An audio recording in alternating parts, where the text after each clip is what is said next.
minha filha tentou 7 vezes o suicídio. E eu falava para essa jovem, depois eu vim entender por que Deus me colocou ali para falar isso para ela. Porque recentemente, há uns meses atrás, me falaram que ela tentou o suicídio. E até então não sabia de nada, até então não sabia porque Deus me colocou para falar aquilo para aquela mulher. Agora eu entendo como que Deus age. Ela precisava ouvir. Eu lembro que ela falou agora há pouco, eu lembro que ela falou uma palavra que inquietou meu coração. Ela disse assim, mas às vezes o sofrimento dura muito. Também não entendi nada, mas agora eu entendo. Realmente, para quem está de fora, para nós que estamos de fora, o seu sofrimento de 24 horas, para nós é 1 minuto, para você é uma eternidade.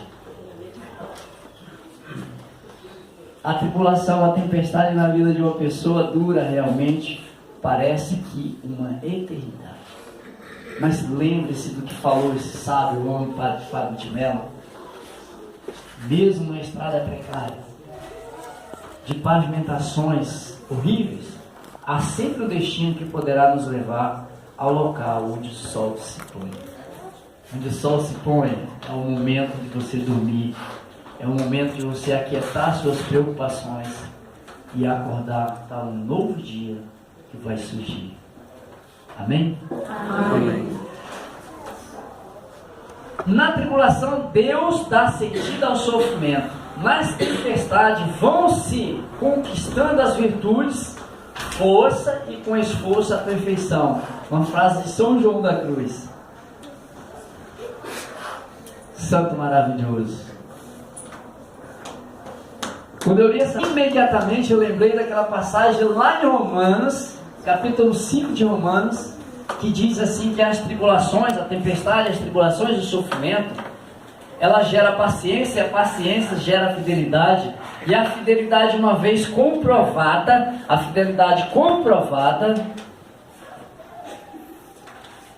ela gera uma virtude, porque o Espírito Santo de Deus foi derramado nos nossos corações, nos dá força para vencer essas dificuldades. Sofrimento todos nós temos. Eu lembro que eu falei para aquela mulher que eu conversava agora à tarde, eu digo, minha amada, se você sair da sua casa falando, dá uma volta no quarteirão da sua casa e pergunta do sofrimento das pessoas que você bater na porta. Antes de você chegar no final do quarteirão, você volta, porque o teu sofrimento é muito pouco ante aqueles que falaram para ti. Tem duas formas eu creio, pode ter mais, mas eu posso citar 2 formas de você sofrer dignamente. Dá para sofrer dignamente? Dá, dói, mas dá. Uma das formas, você sofre e se desespera sozinho, chorando no leito do seu quarto. Outra das formas, você sofre no leito do seu quarto, clamando por Jesus, sorrindo e chorando com Ele, mas não está sozinho. Amém? É muito melhor nós sofrermos com Jesus do que nós sofrermos sozinhos. Glória a Deus. Glória a Deus. Semana passada eu fui visitar uma pessoa que há 1 ano, um dia ela foi intercessora de um grupo de oração. E ela tinha feito uma cirurgia de um câncer de colo de útero, e de repente ela disse que estava bem. E passado um tempo, uns 2 anos, ela descobriu que tudo voltou de novo. E eu lembro que ela gostava muito de me ouvir, eu lembro que ela gostava muito de conversar comigo. Ela dizia que quando ela conversava comigo, segundo as palavras dela, todas as pessoas que conversavam com ela, ela falava que ficava meio que oculto o que as pessoas diziam. Mas havia uma empatia entre nós dois, segundo ela, da parte dela, da minha também, mas mais da parte dela, que parece que tudo que eu falava, mesmo em enigma, ela conseguia entender. Ela falava assim para mim. Mas ela, quando descobriu novamente que estava com a doença, ela não quis conversar com mais ninguém. Se trancou em casa, não recebia ninguém. Aí passado-se quase que 1 ano, ou mais de 1 ano, a Verinha me ligou e falou que ela estava no hospital e estava muito mal. E eu falei, eu posso ir visitá-la? Ela falou assim, vai porque eu creio que ela não vai oferecer resistência. O estado que ela está é muito crítico. E eu fui. E eu cheguei lá muito magrinha, muito magra mesmo, esquelética, lá em cima no hospital, lá na cama. E eu chamei pelo nome dela, abriu os olhos, olhou para mim. Eu perguntei se ela estava me reconhecendo, ela disse que não. Aí eu contei algumas coisas, falei, né, do Francisco. Aí ela olha, nossa, é você, eu lembrei. Aí eu falei, ele lembrou de mim? Não, lembrei. Ela falou, nossa, você veio me ver. Eu falei, veio. Embora que seja uma situação dessa, mas ela ficou muito contente ao me ver. E ali, vou confessar, nós lemos no Salmo que temos que confessar o nosso pecado. Nós do Ministério de Oração por Cura não podemos orar pelas pessoas, né? Em algumas determinadas situações não podemos ir na casa da pessoa oferecer oração de libertação, nada disso. Mas ali eu pedi, Senhor, me perdoa. Me perdoa, peço perdão para a Angélica. Me perdoa porque eu preciso orar por essa mulher. E eu coloquei a mão na testa dela, orei por ela, e na minha oração não foi muito tempo, coisa de minutos, ela adormeceu. Eu achei que ela tinha falecido. Eu achei que ela tinha morrido realmente, porque ela parou de respirar e ficou um tempo sem respirar. E eu olhando para ela, eu falei assim, nossa, aí morreu na minha oração. Aí ela voltou a respirar de novo, mas não acordou. Eu saí, falei com a pessoa que estava lá embaixo, o filho dela, e passou um dia, no outro dia Deus levou. E eu falava para ela lá no momento que a gente ficou, o seu sofrimento, Deus está olhando para esse sofrimento e Ele vai aliviar a tua dor. E Deus aliviou o sofrimento daquela menina. Está na glória, para a honra e glória de nosso Deus. Ele levou o que ela tinha que fazer, que ela fez, e Deus a acolheu, como se recolhe uma flor do jardim. Amém? Amém. Clamemos ao Senhor e Ele atende às nossas preces. Nada é oculto ao coração de Deus. Todo o seu sofrimento, você passa agora, toda a tua tribulação, as tempestades que está sobre a sua vida, Jesus tem o poder de acalmar esta tempestade. Amém? Amém. Você acredita nisso? Sim. Está entendendo? Sim. Está mesmo? Sim. Aleluia. Olha para o irmão que está do lado e repete para ele de novo aí. Jesus tem o poder de acalmar a tempestade na tua vida.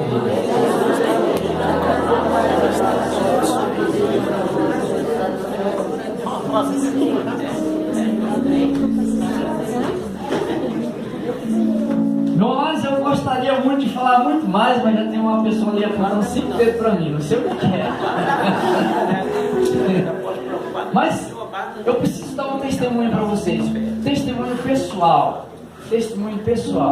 porque eu falei que no momento da tempestade, da tribulação, você tem que enxergar além do teu sofrimento.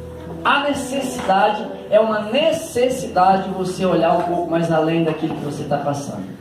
Você tem que ter uma meta. Você tem que ter alguma coisa ou alguém ou qualquer coisa do outro lado daquele sofrimento que vai te fazer sair. Talvez, vamos pegar um exemplo, uma mãe que perdeu um filho. Não tem mais nada doloroso que uma mãe que perde um filho. Nada mais doloroso.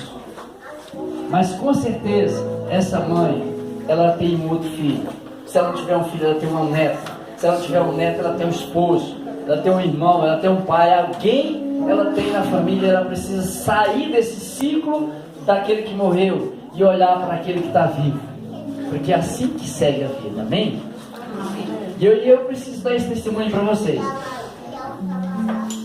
Quando eu morava na roça, até meus 13 anos eu morei, eu gosto de falar isso. Eu lembro que nós morávamos num interiorzinho chamado Centrão. Eu tinha 8 anos de idade. Tinha uma senhora que eu chamava de mãe, o nome dela era Santana, eu chamava de Mãe Santana. E por que eu chamava ela de Mãe Santana? Havia um costume, aqui não existe mais, de quando o neném estava andando, a minha mãe me levou para casa dessa moça para que ela me amamentasse. Passei um tempo lá, uma semana, ela me amamentando, e aí a partir daí, quando eu cresci, eu chamava ela de mãe. Chamava ela de mãe e tinha ela como mãe. E eu lembro que um dia, eu tinha uns 8 anos de idade, ela morava em outro interior, meu pai me levou, deixou lá, eu dormi uma noite, e quando deu no outro dia, depois do almoço, eu deitei numa redinha e dormi. Menininho, dormi naquela rede. Caiu uma grande tempestade naquele local, uma chuva torrencial, chuva, tempestade mesmo, de granizo e tudo. E aí quando eu acordei, o pessoal estava gritando, corre para cá, batendo confusão. Aí eu acordei e perguntei o que era. Ela falou assim, não, é que tem um córrego aqui perto e ele transbordou, e ele invadiu as casas. Pela primeira vez, parecia incrível, né? Eu saí de lá, que as águas invadiu as casas, vim para São Paulo que não invade nada. Aqui tá tudo bem, tá tudo favorável. Então, quando falaram que as casas estavam sendo invadidas pelas águas, me bateu algo no coração, assim, tão tremendo. Uma lembrança do meu pai, uma saudade da minha mãe. Meu amigo, ninguém conseguiu segurar o moleque não, viu? Eu saí de vou embora, olha, sabe, ela tentou me segurar não, porque tem muitas águas lá na frente. Eu digo, não, eu vou e as pessoas sentaram 10 quilômetros lá do local da mãe Santana, lá para minha casa. E aí foi que eu fui perceber que desse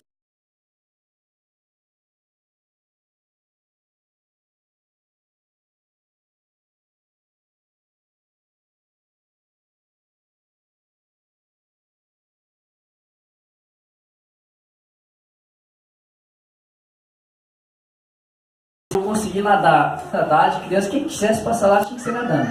E eu nadava.